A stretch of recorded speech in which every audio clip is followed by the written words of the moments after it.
अपनों ने जहर का जाम दे दिया, गैरों ने बेवफा नाम दे दिया। वो जो कहते थे भूल न जाना हमें, आज उन्होंने भरी महफिल में अनजान कह दिया।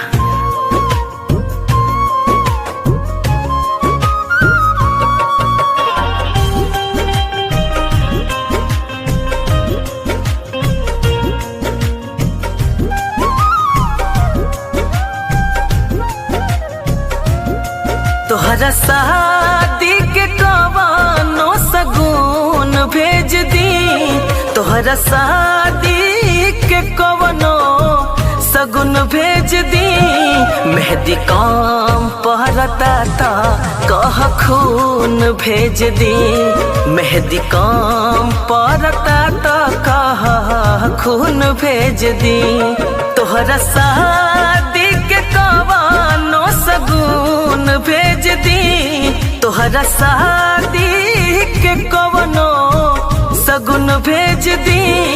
मेहंदी काम पहरता था कह खून भेज दी, मेहंदी काम पहरता था कह खून भेज दी।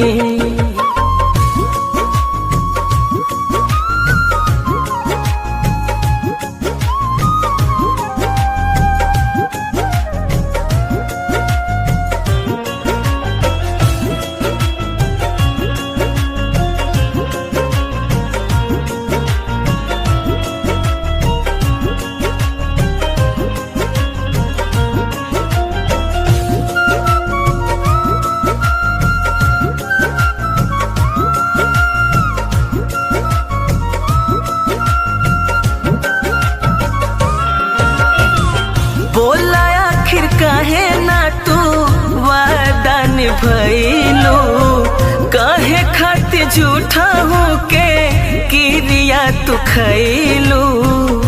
दिल का दर्द छुपाना कितना मुश्किल है, गम में मुस्कुराना कितना मुश्किल है।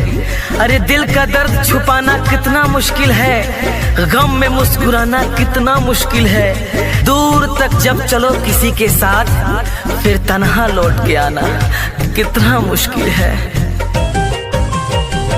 बोला आखिर काहे ना तू वादा निभैलू, काहे खातिर झूठा हो के किरिया तू खैलू।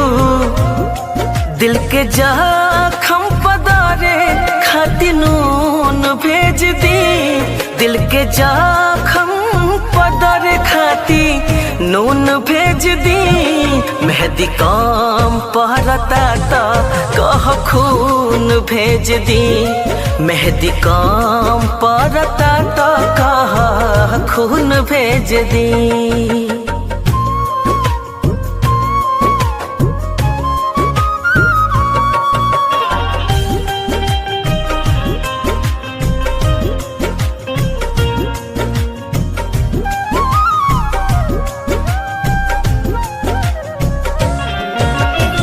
ले जाए करे जा मोर कर जवे निका